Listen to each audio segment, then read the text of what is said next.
Hey everyone, welcome back. Hope you're having a fantastic day so far.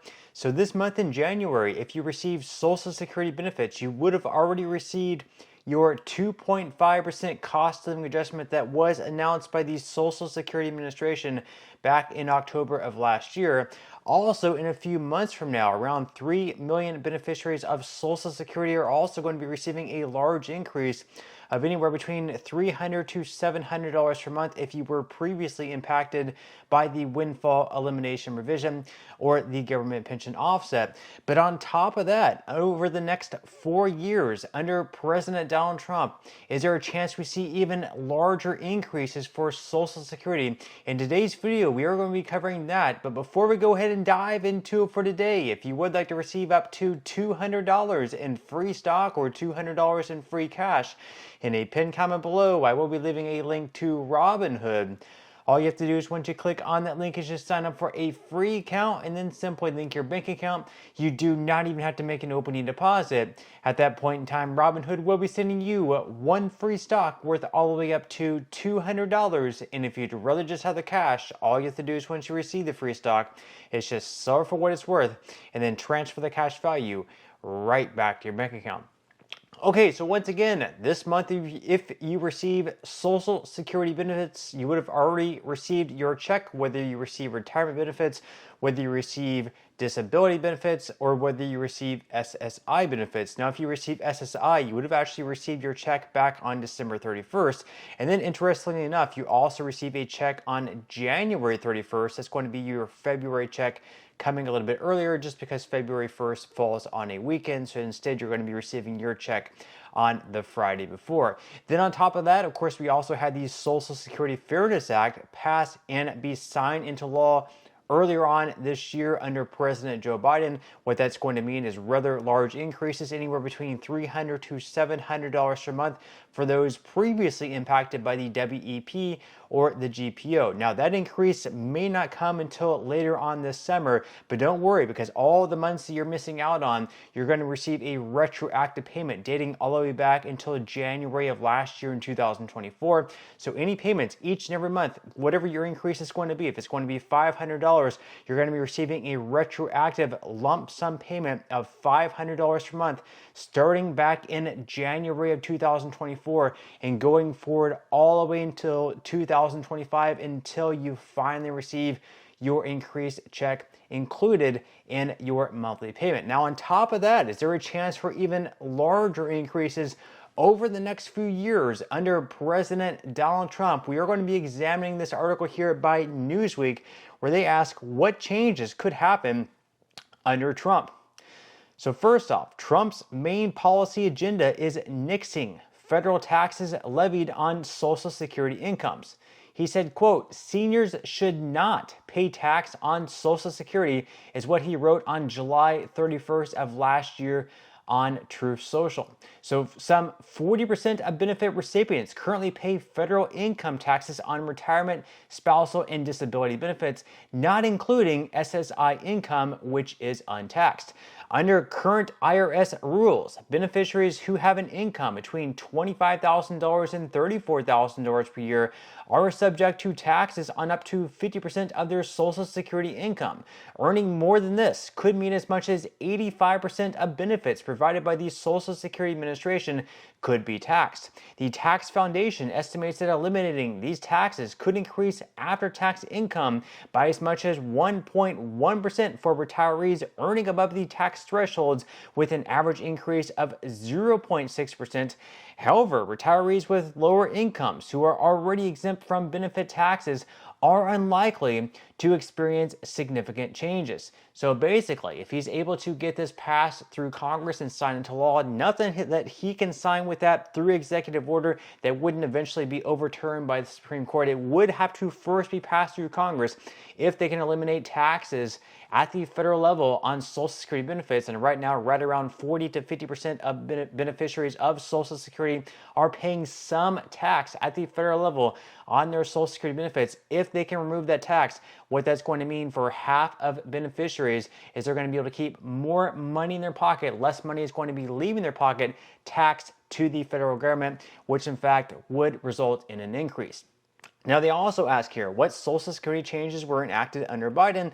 And first off, the biggest change made to retirement benefits under former President Joe Biden was the repeal of the WEP and the GPO. So the WEP reduces Social Security benefits for individuals who receive pensions from public sector jobs, such as those held by state and federal employees, that did not require Social Security payroll tax contributions. This reduction applies even if these individuals contributed to Social Security through other employment and qualify for benefits. Some 2 million beneficiaries were affected by this revision, and then the GPO reduces spousal or survivor benefits for retired federal, state, and local government workers who did not pay into Social Security funds through their payroll taxes, and approximately 800,000 retirees were impacted by this rule. So even though that was signed into law by Joe Biden, that's going to be enacted probably later on this summer, either earlier on in the summer, maybe May, June, July, or perhaps later on in maybe like September, October, and maybe the worst case scenario, maybe November or December. But it should be at some point this year under President Trump that we see those increases take place. Now, of course, another increase is going to be pretty much guaranteed to happen, almost happens every single year, are the cost of living adjustments. Now we can examine what the COLAs were under Trump during his first 4 years. Up on the screen, you will see highlighted back in 2017, there was a cost of living adjustment of 2%. Then in 2018, it went up to 2.8%. In 2019, it went right back down to 1.6%. And then in 2020, the last one was 1.3%. Now, these cost of living adjustments are not handed out by the president. Basically, they're tracking inflation. The inflation metric that we use for the cost of living adjustments are something called the CPIW, or the Consumer Price Index for urban wage earners and clerical workers. So basically, whatever inflation is the cost of living adjustment that you're going to be receiving. So you don't want these huge COLAs that we saw under Joe Biden, or back in the 80s where he was close to 9%. We had one that was 8.7%. Those are ones that we do not want, because even though they result in larger increases in our checks, we're also paying more for goods and services. So we typically want to see those on the lower end. Now, another thing that has an outside chance of happening over the next couple of years is a bill by John Larson. It's called the Social Security 2100 Act, and up on the screen you will see some of the benefit changes that this bill would make if it is passed and signed into law by Donald Trump. So the first thing is it would increase benefits by 2% across the board for all Social Security beneficiaries. It would also improve the cost of living adjustment so it reflects inflation actually experienced by seniors. So basically what they would be doing there is they would be changing from the CPIW over to the CPIE. The CPIE more closely tracks expenses that seniors typically spend on, such as healthcare expenses. And if we compare the CPIW to the CPIE over the last 30 years, the CPIE has outpaced the CPIW. So if they did switch it over to the CPIE formula, you would see larger increases on an annual basis. Then on top of that, they would also be increasing benefits to lower income seniors. So basically what they would be doing there is they would be looking at the federal poverty line, and whatever the federal poverty line is, they would be increasing payments above the federal poverty line 25%. So that's going to result in an increase of right around $535 per month, which really is life-changing money right now if you're receiving the special minimum benefit, because right now you're receiving money below the federal poverty line. But under this bill, if it were to pass, you'd be receiving 25% above the federal poverty line, which of course doesn't make you rich, but it definitely helps out a good bit if you're currently receiving the special minimum benefit. So once again, just to recap, this bill would change the COLA from the CPIW over to the CPIE. Obviously, it would be very helpful. Also, it would be a 2% increase, a 2% boost for everyone receiving benefits, which isn't life-changing money by any means, but 2% is certainly better than nothing at all. And then they're also going to be boosting the special minimum benefit to 25% above the federal poverty line, which is going to result in an increase of right around $535 per month. Also, another proposal that has a really, really good chance of happening just because it is bipartisan, something that Republicans and Democrats have gotten behind over the past several years and just has not been put on the floor for a vote, is a bill by Democrats and Republicans coming together. And basically what it would do is it would adjust the asset limits for people receiving SSI benefits. Right now, and over the past several years, the asset limits, I believe, are $2,000 for single individuals and $3,000 for married couples.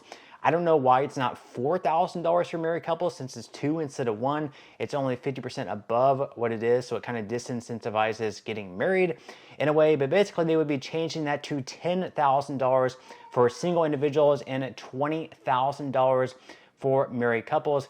Believe it or not, these asset limits were made back in the late 80s or early 90s, and even though a lot of inflation has taken place over the last few decades, they have not been adjusted for inflation over all that time. So basically, they're just going to be adjusting it for inflation, and they would be attaching the $10,000 and $20,000 net numbers to inflation. So if inflation does happen over the next few years, those asset limits are also going to be increasing. But leave your thoughts and comments below. Which of these changes would you like to see happen over the next few years?